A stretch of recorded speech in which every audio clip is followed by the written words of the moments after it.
Bismillahirrahmanirrahim. Assalamu alaikum viewers. Welcome to our daily market review video. Monetary policy announcement के बाद market में आज काफ़ी अच्छी परफॉर्मेंस रही और इंडेक्स ने 612 पॉइंट्स के इजाफे के साथ 65,502 के लेवल पर क्लोजिंग दी है। तो व्यूअर्स, कल के दिन हमने दो चीज़ें कंक्लूड की थी। एक तो फंडामेंटल व्यू था और उसमें हमारी यही कंक्लूजन थी कि ये जो डिले है in decreasing the interest rates या इंटरेस्ट रेट्स में कमी में जो देर हो रही है, ये मार्केट्स के लिए नेगेटिव हो सकता है। और दूसरा कुछ हमने मार्केट के टेक्निकल एस्पेक्ट्स डिस्कस किए थे कि 65,300 का लेवल जो है वो मार्केट के लिए बड़ा पिवटल है और अगर इस लेवल से ऊपर मार्केट सस्टेन होती है तो मार्केट्स में काफ़ी ऊपर की गुंजाइश बन सकती है। तो व्यूअर्स, फंडामेंटली अगर हम देखें तो मैं आपके सामने आज का ज़रा पोर्टफोलियो इन्वेस्टमेंट डिस्प्ले कर दूं। यहाँ पे आप व्यूअर्स देख सकते हैं कि फॉरेनर्स की तरफ से आज कुछ ख़ास एक्टिविटी नहीं रही। ओवरसीज़ पाकिस्तानी जो थे उन्होंने आज सेलिंग की है तकरीबन 1.65 मिलियन यूएस डॉलर्स की। और अगर हम लोकल इन्वेस्टमेंट पोर्टफोलियो में देखें तो इस स्क्रीन में आप देख सकते हैं कि individuals, companies, banks, mutual funds, other organisations, brokers, ये सब के सब सेलिंग साइड पे रहे। और insurance companies viewers, insurance companies ने 16.82 मिलियन यूएस डॉलर्स की मार्केट में बाइंग की और यही एक फैक्टर था कि जिसकी वजह से आज हमें मार्केट में सपोर्ट नज़र आई है। तमाम पार्टिसिपेंट्स आप देख सकते हैं कि मार्केट में हमें सेलिंग साइड में नज़र आए हैं। तो मार्केट की ब्रेड्थ नहीं है, मार्केट में कोई इतनी बड़ी एक्टिविटी अक्रॉस द बोर्ड नहीं हुई। इंश्योरेंस कंपनीज की एक बड़ी सपोर्ट की वजह से हमने मार्केट में थोड़ा सा इस्तेहकाम देखा है और यही एक रीज़न है कि हम देख रहे हैं कि मार्केट में एक सडन तौर पे एक बड़ा प्राइस एक्शन आया। इसके अलावा व्यूअर्स, अगर हम सेक्टर वाइज देखें तो आज के दिन कमर्शियल बैंक्स में तकरीबन 262 पॉइंट्स का इजाफा हुआ। यानी कमर्शियल बैंक्स अगर हम देखें तो टोटल जो मार्केट का इजाफा हुआ है 612 पॉइंट्स, उसमें तकरीबन इसका 50% आप समझ लीजिए कि वो इजाफा कमर्शियल बैंक्स ने कंट्रीब्यूट किया है। इसके अलावा फर्टिलाइज़र और इन्वेस्टमेंट बैंक्स हैं। तो कमर्शियल बैंक्स में एक बड़ी बाइंग की वजह से हमें मार्केट में थोड़ी-सी एक अपवर्ड मोमेंटम नज़र आया। तो व्यूअर्स, 2 चीज़ें हैं, एक तो सिर्फ़ सेक्टर स्पेसिफ़िक हमें इंक्रीज़ नज़र आई, दैट इज़ कमर्शियल बैंक्स, और दूसरा इंश्योरेंस कंपनीज़ ने बड़ी बाइंग की है। तो इन 2 रीज़न्स की वजह से मार्केट में हमें थोड़ा-सा इज़ाफ़ा नज़र आया और इंडेक्स ने तकरीबन 600 पॉइंट्स गेन किए हैं। But viewers, once again we caution you कि मार्केट में इस तरह की जब भी एक वन ऑफ एक्टिविटी आप समझ लें होती है, तो ये सस्टेनेबल नहीं होती। तो अभी नो डाउट मार्केट्स 65,300 के लेवल के राउंड अबाउट है।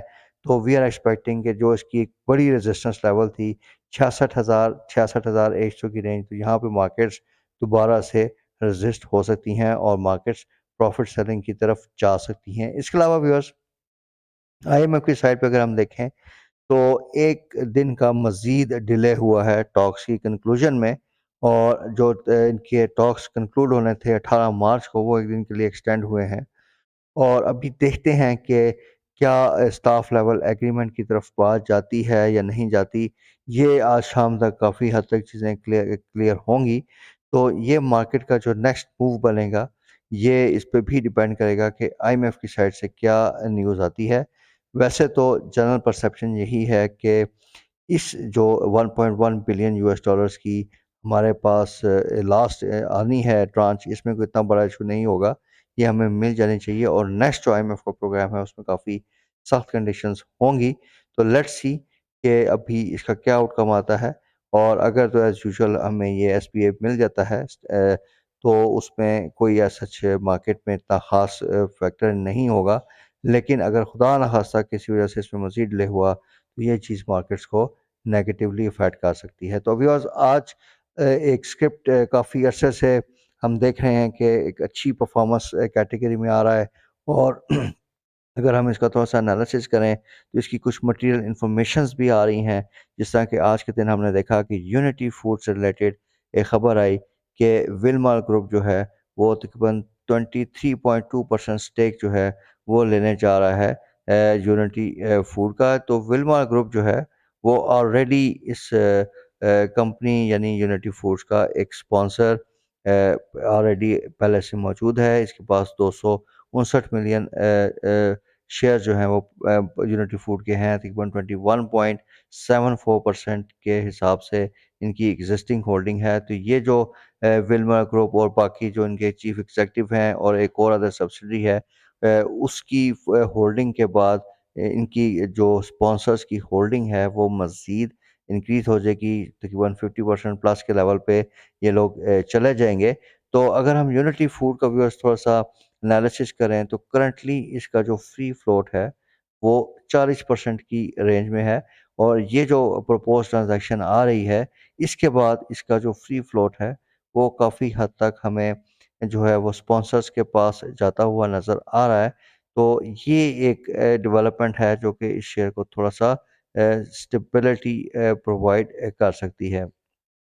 इसके अलावा व्यूअर्स अगर हम इसका थोड़ा-सा मज़ीद कंपनी वाइज़ एनालिसिस करें, तो इसमें आप 2 चीज़ें हमें काबिल-ज़िक्र नज़र आ रही हैं कि क्यों इस कंपनी में एक अच्छा प्रॉस्पेक्ट हमें आइंदा आने वाले दिनों में नज़र आ सकता है। एक तो प्योरली जो ट्रांज़ैक्शन होगी कि इनसाइडर ट्रेडिंग की बात हो रही है या इनके स्पॉन्सर शेयर्स बाय-बैक करेंगे, उसी का ही इस पे एक इम्पैक्ट आएगा क्योंकि उन्होंने जनरल पब्लिक से ये शेयर्स बाय करने हैं तो ऑब्वियसली इसकी प्राइस में इज़ाफ़ा हो सकता है। तो दूसरा एस्पेक्ट है इसकी परफॉर्मेंस का। अगर हम परफॉर्मेंस से पहले मैं आपके साथ एक और न्यूज़ आइटम शेयर करना चाहूँगा कि अगर आप देखिए कि 29 फरवरी को इनके जो एग्ज़ीक्यूटिव डायरेक्टर हैं उन्होंने 42 मिलियन शेयर्स की ₹24 पे बाइंग की है और इसको पीएसएक्स की वेबसाइट पे डिस्क्लोज़ भी किया गया है। तो this goes on to show कि करंट प्राइस पे काफ़ी ज़्यादा जो मैनेजमेंट का इंटरेस्ट है इस शेयर्स की बाय-बैक करने में। तो अब व्यूअर्स इसका थोड़ा-सा परफॉर्मेंस एस्पेक्ट से देख लेते हैं। पहले ये देखिए कि अगर हम इसका लास्ट 3 ईयर्स की परफॉर्मेंस का एनालिसिस करें, तो ये शेयर्स ₹46 के हाई तक गया और फिर वहाँ से हमने देखा कि इसमें बड़ी डिक्लाइन नज़र आई। तो व्यूअर्स इसकी 2 बड़ी वजूहात थी। एक ये थी कि यूनिटी ग्रुप का जो कुछ ऑडिट ऑब्जेक्शंस आ रहे थे, इसके जो ऑडिटर्स थे, वो एक्सटर्नल ऑडिटर्स उन्होंने रिज़ाइन कर दिया था। तो 2023 में हमने देखा 2022 में इवन कि उसकी प्राइसेस जो हैं इसी फैक्टर की वजह से तकरीबन 1 वीक में काफ़ी 15% तक गिरी थी। तो ये जो इसके अकाउंट्स की फाइनलाइज़ेशन में काफ़ी बड़ा डिले आया था। It is one of the factors कि इसकी प्राइसेस जो हैं वो एकदम से काफ़ी तेज़ी से गिरी थी। दूसरा रीज़न ये था व्यूअर्स कि ये जो पाम ऑयल है इसकी इंटरनेशनल लेवल पे प्राइसेस काफ़ी बढ़ गई थी और उसके साथ-साथ हमारे जो रुपया था पिछले सालों में काफ़ी तेज़ी से डेप्रिशिएट हुआ है जिसकी वज़ह से इसको एक्सचेंज लॉसेस आए। इसके साथ-साथ इम्पोर्ट रिस्ट्रिक्शंस की वज़ह से ये अपना रॉ मटेरियल इम्पोर्ट नहीं कर पा रहे थे। तो इस वज़ह से हमने देखा कि इसकी परफ़ॉर्मेंस काफ़ी नेगेटिवली इफ़ेक्ट हुई है। ये अब अगर आप साल 2023 में इसकी परफ़ॉर्मेंस देखें तो 12 अरब रुपए का इसका ग्रॉस प्रॉफ़िट था व्यूअर्स। 12 अरब के ग्रॉस प्रॉफ़िट में से इसको जो रुपए की डिवैल्यूएशन की वज़ह से एक्सचेंज लॉस हुआ वो 7 अरब का हुआ और इसके साथ-साथ जो फाइनेंस कॉस्ट बढ़ी है तकरीबन 22% का लेवल है, तो इस पे इसको तकरीबन 3.4 अरब रुपए की फाइनेंस कॉस्ट पड़ी। तो इसका सारा प्रॉफ़िट जो है इन्हीं 2 आइटम्स में कंज़्यूम हो गया और इसके पास अर्निंग पर शेयर बहुत कम आई है। इसी तरीके से अगर हम इसकी क्वार्टरली परफ़ॉर्मेंस का व्यूअर्स एनालिसिस करें, तो इवन ऑन क्वार्टर बेसिस पे आप देखिए कि 1 अरब रुपए का ग्रॉस प्रॉफ़िट था। इसके साथ-साथ एक्सचेंज गेन्स इसको आए। इसका जो करंट अभी क्वार्टर गया था अक्टूबर-दिसंबर के पीरियड का, तो उसमें आप देख सकते हैं कि 638 मिलियन के इनको एक्सचेंज गेन्स आए, लेकिन इनको फाइनेंस कॉस्ट बहुत ज़्यादा पड़ी है, तकरीबन 1.7 बिलियन रुपीज़ की फाइनेंस कॉस्ट थी। तो इस हेवी फाइनेंस कॉस्ट की वजह से इसको जो है हमें क्वार्टर ऑन क्वार्टर बेसिस पे लॉस नज़र आया। तो ये सारी डिस्कशन करने का व्यूअर्स ऑब्जेक्टिव ये था कि अभी अगर इसका जिस तरह के एक्सचेंज रेट हमारा स्टेबल है, तो इसके एक्सचेंज गेन्स आते हैं या एक्सचेंज लॉसेस नहीं भी रिपोर्ट होते, तो ये जो पॉलिसी रेट मेंटेन हुआ है इसकी वजह से इसकी फाइनेंस कॉस्ट का एलिमेंट बहुत ज़्यादा है, इसको काफ़ी ज़्यादा सूद पे करना पड़ रहा है जो कि इसकी तकरीबन सारी अर्निंग्स जो हैं वो खा रहा है। अगर यहाँ पे इसकी सेल्स बढ़ भी जाती हैं, अपनी ऑपरेशनल एफिशिएंसीज भी बढ़ा भी देते हैं, तो आप ये देख लें कि इसके प्रॉफिट्स फ्रॉम ऑपरेशंस और जो इसकी इंटरेस्ट कॉस्ट है उसमें कितना बड़ा डिफरेंस है और कितने ज़्यादा प्रॉफिट चाहिए सिर्फ इंटरेस्ट कॉस्ट को मीट करने के लिए। तो सिर्फ परफॉर्मेंस की बेस पे अगले 2 से 3 क्वार्टर में ये अज्यूम करना कि ये जो इसकी प्राइस में इतना बड़ा एक जंप आ रहा है, यानी ये शेयर आप देखिए कि तकरीबन 12 रुपए से इंक्रीज होके ये 26 रुपए के लेवल पे आया है, तो परफॉर्मेंस बेस्ड नहीं है व्यूअर्स। ये चीज़ आपने बिल्कुल ज़हन में रखनी है। ये एक ओनर्स की जो ट्रांज़ैक्शन हो रही है, जो वो जनरल पब्लिक से शेयर खरीदेंगे, ये सिर्फ़ उसकी वजह से ये सारा इसमें मैनिपुलेशन है।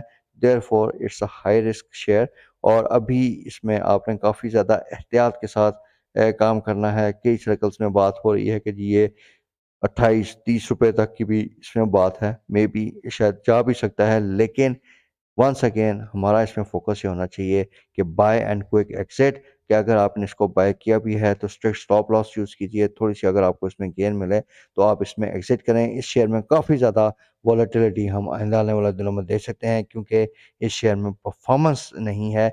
इस शेयर में एक ख़ास न्यूज़ की वजह से एक जो है इसकी में पॉजिटिव प्राइस एक्शन आ रहा है, जो कि मैनिपुलेशन भी हो सकती है और इस चीज़ पे हमें काफ़ी ज़्यादा कॉग्निजेंट रहने की ज़रूरत है। Viewers, with this note we end our today's video. We do hope कि आपकी इस वीडियो में जो इन्फॉर्मेशन आपको दी है वो आपकी ओवरऑल इन्वेस्टमेंट डिसीजन मेकिंग में हेल्पफुल साबित होगी। व्यूअर्स, अगर आपको ये हमारी कवरेज पसंद आती है तो अपने हमारे चैनल को लाजमी सब्सक्राइब करना है और हमारी वीडियोज़ को ज़्यादा से ज़्यादा अपने हल्के अहबाब में शेयर करना है। Thanks for watching. Take care. Allah हाफ़िज़।